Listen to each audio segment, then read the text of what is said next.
If you're researching your Weardale ancestors, you might like to check out the resources at the Weardale Museum.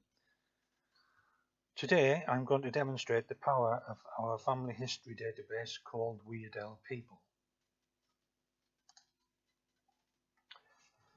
When you first open up the database on one of the computers at the Weardale Museum, it'll start you off on a page like this. This is what we call the family page, and this is the page for William Headley, who was the last person to use the computer was looking at. But you don't type any information into this page at all.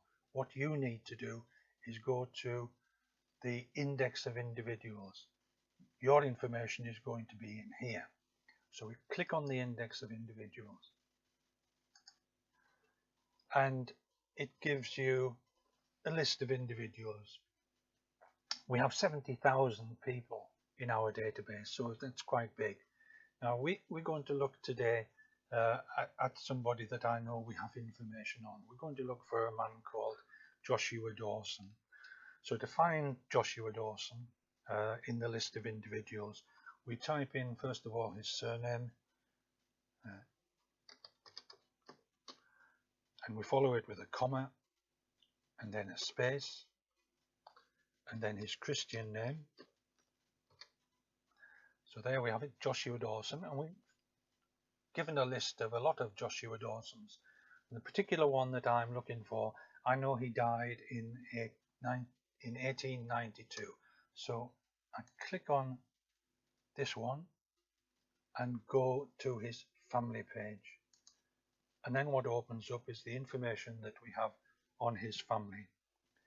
So at the top we've got his name, Joshua Dawson. It tells us the date he was born if we have it, when he died, when he was buried. It tells us where he was born, where he died, where he was buried.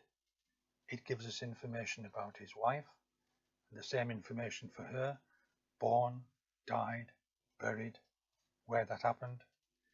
It'll give us the name of the date of his marriage if we know it, and it will give us information about his children. So 4 children named here. Also on this page there's a tab on the right hand side which would take us to the family page of Joshua's parents, or it would take you to the family page of Francis' parents, or it would take you to the family page of each of the 4 children. So by clicking on that, we can go to Joshua's parents, who were called Joshua and Hannah Featherston. Just go back to the Joshua that we're looking at. So that's Joshua and his family. Also on the page is a box which says spouses. So if Joshua had been married more than once, we would have information about his other spouse and other children he'd had with that other spouse on that page. And the same with Francis. If she'd been married before, we would have got the name of who she was married to at the top, and we would have different children down below.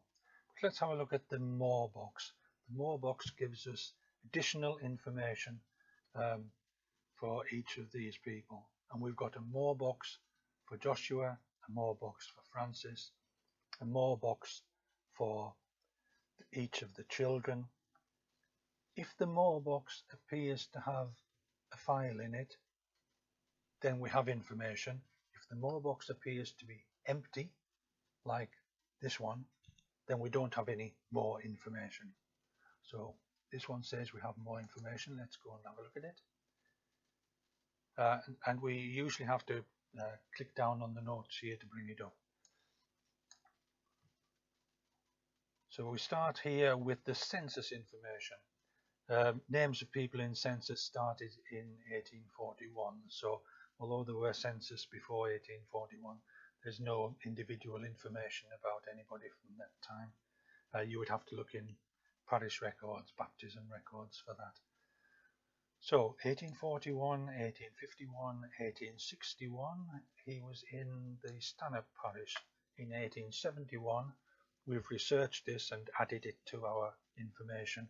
Joshua was out of parish and he was staying on that particular night in somewhere in Cumberland, and the census enumerator records his details from there. 1881, 1891, he dies in 1892, so he doesn't appear on the 1901 census, but we've got a little bit of an obituary from the Hexham Herald that we've added to our notes for Joshua.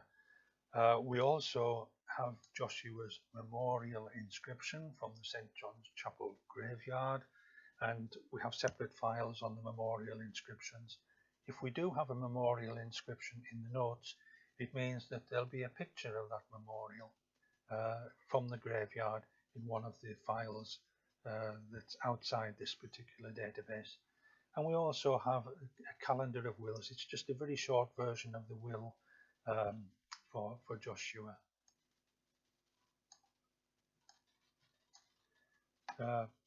We can go out of the notes for Joshua by going back to the family page. We can have a look at Francis's notes, and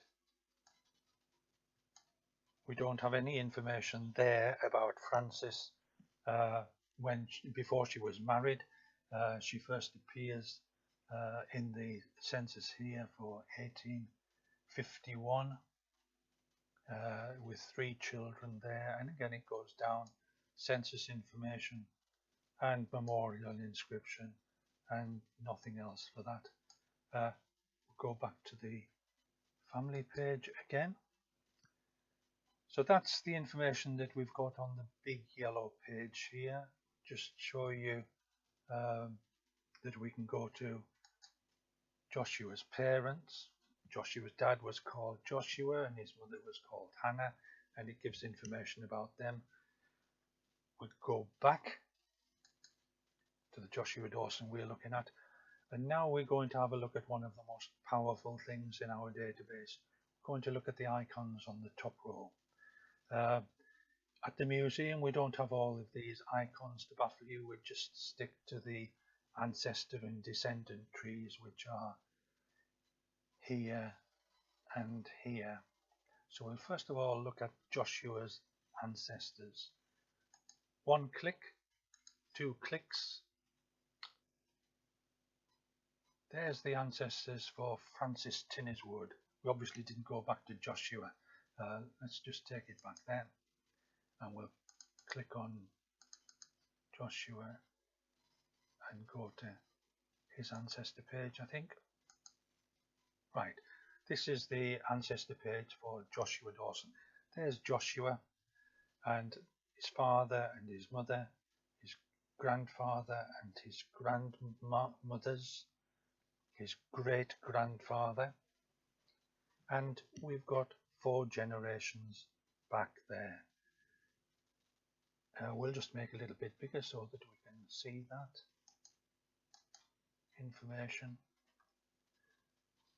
Now then, do we have any information going back further than 4 generations? By clicking this box, we can adjust the number of generations that we're looking at. And we've got 4 there. Let's see, 5. We'll just boost it up a little bit to 7 generations and see if we have any more information about Joshua's ancestors. Click OK, and no, we don't. We only go back 4 generations for Joshua. Let's go back to, no, we don't need to go back to the family page. Let's click on that one. We'll click on Joshua again, and we'll go to his descendant tree and look to see who the descendants of Joshua are. And we've got line of descendants here. Again, we'll just make it a little bit smaller so that you can see how big they are. So there's Joshua and Francis. Here are his children and the wives and husbands of his children, his great-grandchildren and their wives and husbands, and then great-great-grandchildren. And again, number of generations, we could change this if we want to. Here we're showing 1, 2, 3, 4 generations. Whether there or not there are any children further down, we don't know. Let's go back to the family page again.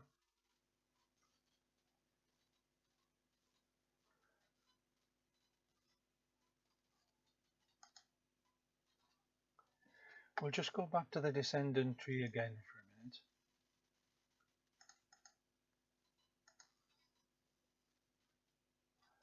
And we'll enlarge it so that we can see who's there. We'll have a look at one of his grandchildren, great-grandchildren, Steve Race. Steve Race was an impresario from the BBC. He played the piano. But let's have a look at Steve Race's ancestors.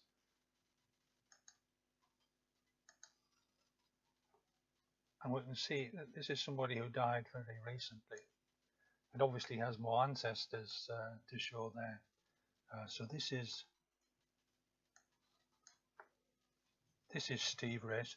We have a lot of information about the Weardale side of Steve Race's family, but we have next to no information about the side of Steve Race's family that was not Weardale, and that shows up quite clearly on our ancestor tree there. Something else that shows up on our ancestor tree is, how big the ancestor tree is compared to Joshua Dawson's, because we've got more generations in it now. We've got 7 generations there. Are they 8 or 9 possibly? Let's see if it gets any bigger. Yes, just get a little bit bigger there. So you can see it's an extraordinarily powerful piece of equipment that we've got here. Usually first users have got information about somebody who was born maybe 1900, 1890, and some of the ancestor trees can be quite big. For anybody who's you're looking for, who was born about 1821 when Joshua was born, we don't go back terribly far. Often our searches end somewhere around 1730. It's difficult finding ancestors before 1730, but we do sometimes. So that's a little look at our Weardale family database that we have up at the museum. An incredibly powerful piece of equipment.